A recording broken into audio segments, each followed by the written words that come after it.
روزے میں اگر کوئی انجیکشن یا ڈرپ لگا کر اپنی طبیعت بحال کر سکتا ہے تو وہ انجیکشن لگوا لے، یا ڈرپ کی صورت ہے تو ڈرپ لگوا لے، روزہ نہ توڑنے کی طرف جائے اگر ایسی طبیعت کسی کی روزے میں ہو چکی ہوتی۔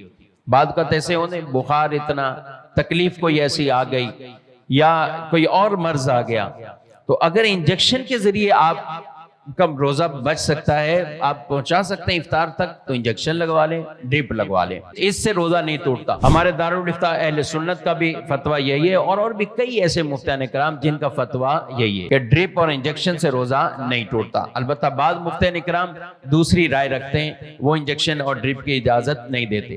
لیکن میں یہ کہوں گا کہ جہاں روزہ بچانے والی صورت ہے، بلا وجہ تو کوئی نہ لگائے۔